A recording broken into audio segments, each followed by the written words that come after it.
If you're trying to conceive and quietly wondering if life can be whole without a baby, feeling anxious, uncertain, or weary in your faith, you're not alone.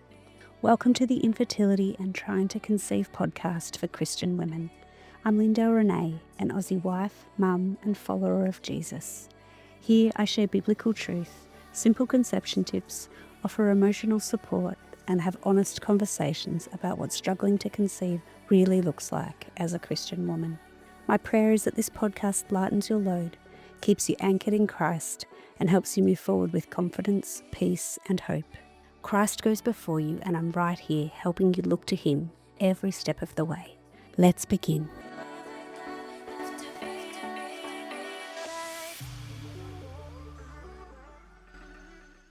Hey, thanks for joining me. I'm so glad that you could drop in for a listen today.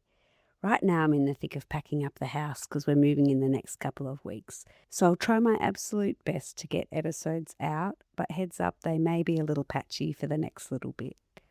But if you hit the follow button on Spotify or Apple Podcasts, that's the best way to know when there's a new episode up and you can tune in. So I thought today that I'd share a few aha moments that happened for me during infertility that really made a difference in how I navigated my way through it, and after I came out the other side as well. So when I was finding things tough with infertility and feeling really low, my brother suggested that I listen to some sermons from his church. The idea didn't exactly thrill me, but I had an hour and a half drive each way to work, so I figured, well, I may as well listen to something, even if it's just to kill the time. But after listening to a bunch of them, I just couldn't get enough. They didn't, miraculously fix everything that I was dealing with. And they actually made me quite uncomfortable at times and challenged my views and beliefs. But one thing I really craved in this season was certainty, and the things they spoke about and the reality of struggles in life that they talked about, it really resonated with me. So much of infertility had caused me to question things about God and my faith, especially this view that I'd held, that because I belonged to God and that I was His child, and because the Bible said, being a mum was a good desire, I just thought my life would end up unfolding the way that I'd always pictured it. I figured if He chose me as His and I followed Him, then, He'd just bless me with my hopes and dreams and desires to be a mum, and that it'd just happen along the way as part of my life. But then having to deal with infertility meant that it didn't happen the way that I expected. And I had to wrestle with these questions that I never really had to worry about before. And one of those questions was, what if God's plans for my life looked different to the picture that I'd always imagined? And thinking about this was quite confronting for me because I wasn't sure I trusted that God's plans for me were better than the ones that I had in my head. In one sense, I did trust God. I believed that I was saved and that my future in Him, it was secure. But trusting Him with whether or not I'd have a baby or be a mum felt kind of scary and vulnerable. And so I'm not entirely sure that I trusted Him completely with that.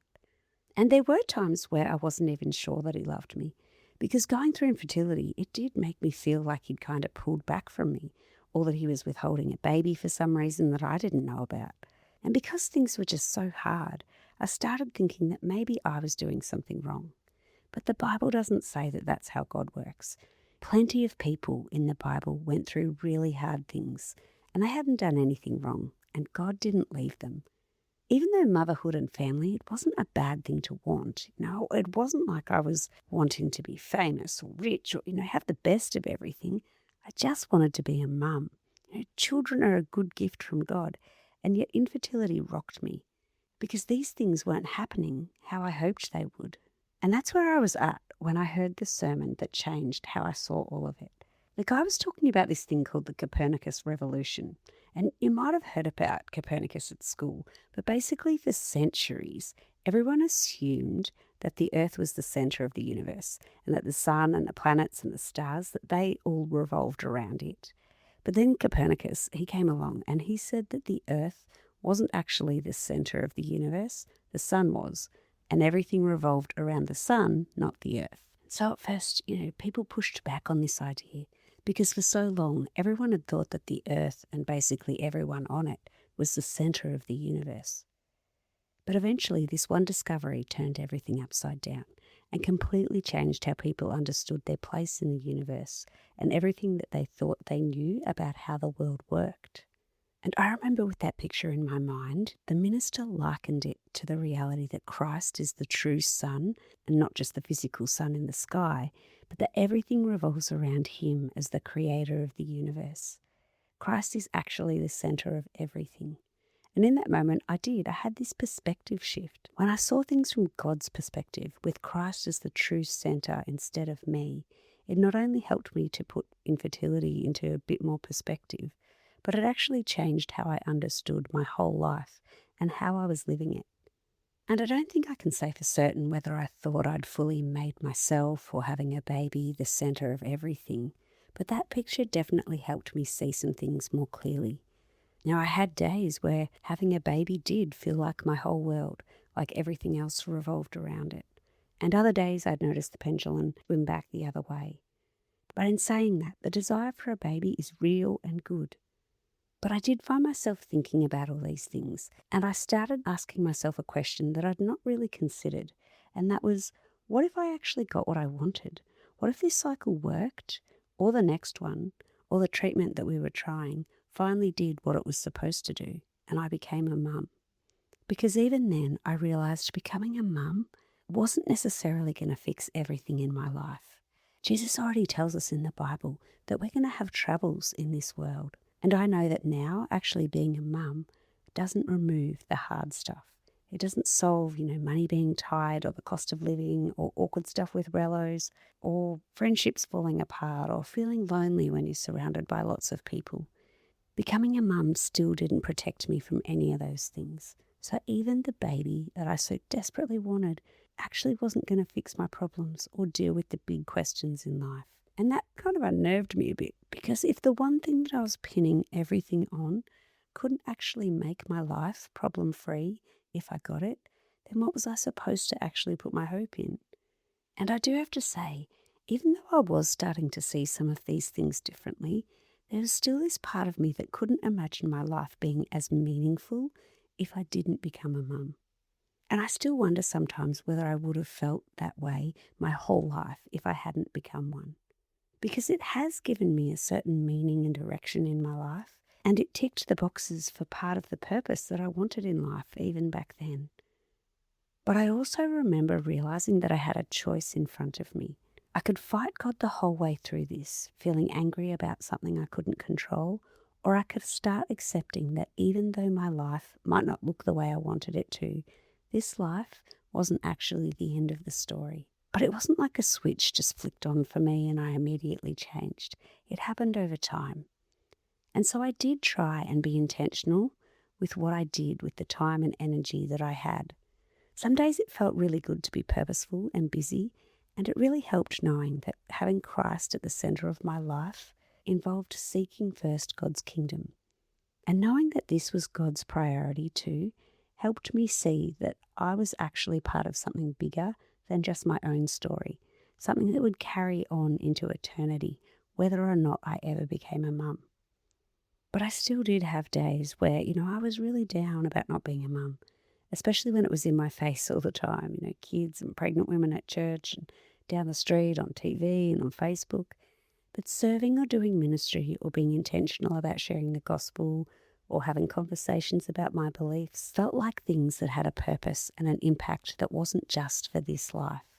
If someone came to Christ through a seed that I'd planted, that would change where they spent eternity. So my desire to be a mum, it was still as strong as ever, but doing things for God's kingdom was proof to me that God hadn't put my life on hold just because I wasn't a mum. Even the sermons that I'd listened to on my way to and from work made a huge difference to how I saw things, and in the words of John Piper, how to not waste my life. And I'd probably heard these things a million times growing up, but this was really where the rubber hit the road, and where I was actually convinced that life in Christ is so much more than just our desires for here and now. I don't think you should just shove your desires aside or try and squash them. And just because you believe something new in your head, it doesn't actually mean that your feelings catch up straight away. I found even that when I was totally convinced that Christ was meant to be the center of my life, I still got knocked around by things. I remember while we were struggling to get pregnant, we were in a growth group at church, and friends of ours already had 3 kids, and they were just these people that, would fall pregnant really easily. And one week we were praying that they wouldn't be pregnant because they thought they might be and it hadn't been planned. And we were kind of joking about it, but underneath I remember I just felt like screaming at God about how unfair it was. And especially the fact that they didn't know how painful it was to want kids and not to be able to have them. For them, it wasn't really a big deal. They weren't opposed to having another baby if they had been pregnant, but it just felt so frustrating that they could make the decision and just decide to have a baby, and that's where their life would go. And we couldn't do that. And of course, God is the one who determines life, but they just seemed to be, these people that God determined life regularly for. And then there was a particular Sunday that I remember too. A friend came up to me after the service and she, was super happy. She told me that she was pregnant again with her second. I hugged her and I told her that that's so exciting, and I meant it. I really was happy for her. But, when I walked out to the car, I just sat there and I could feel this weight sitting on my chest, and, I wasn't really even crying. I was just sitting there, and I remember thinking why does it feel so crushing when I was actually happy for her? And so it wasn't just that the feelings hadn't caught up either. It also involved the actual decisions that needed to be made all the time. Brad and I still had to make so many nitty-gritty decisions about the path forward. And so having Christ as my centre, it didn't always make those decisions more easy or clearer. We still had to wade through them like everyone else. We were still second-guessing our choices at times, and we didn't know if the decisions that we were making would actually get us any closer to having a baby. But one other thing that I heard in these sermons that I'd been listening to was that aligning these things with the Bible meant that I was actually free to not always make the right call. I still wanted to honour God and keep within my conscience. I didn't just, want to do whatever I wanted, but knowing that God was carrying out not only his purposes for my life, but the whole world and into eternity, it actually helped me feel secure, even if my hopes for right then and there didn't happen the way I imagined. But because I did want a baby so much, I also kept trying and still put one foot in front of the other in whatever way I saw lined up with what the Bible said. I didn't want to give up.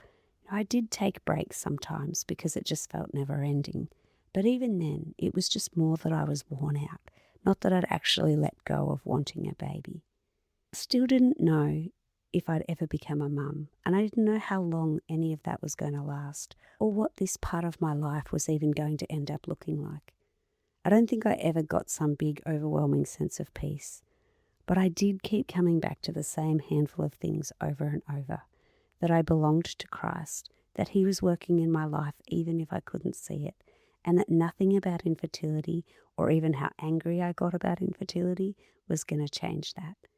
It reminded me that my future with him was actually secure, and no matter what happened with having kids, that one day every disappointment, every unanswered prayer, every loss will finally be made right by Christ. And there'll be no more infertility and no more wondering why any of it happened the way it did.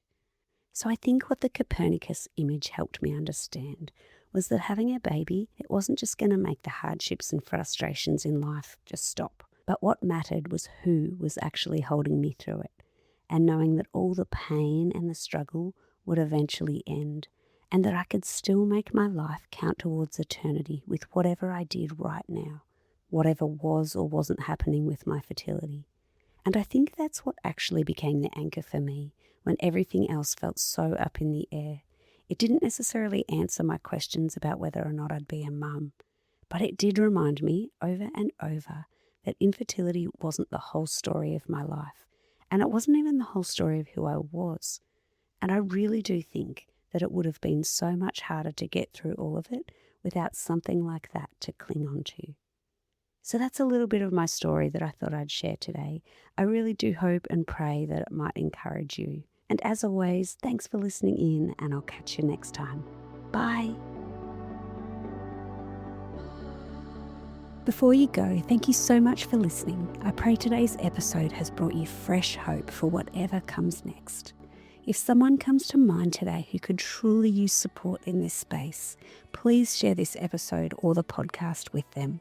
It might be exactly what they need.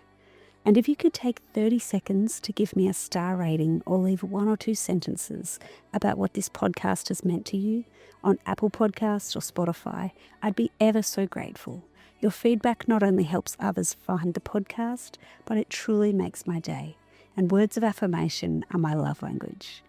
And if you're not sure how to do that, I'll pop the links in the show notes below. Lastly, although I do have a nursing degree, everything shared in this podcast is for inspiration and education only. Please don't use it as a replacement for advice from your personal, medical or mental health professional. There's absolutely no shame in getting additional support when you need it, but always consult your expert team before making any changes to your fertility journey. That's all from me today. Take care, and I'll catch you next time. Bye.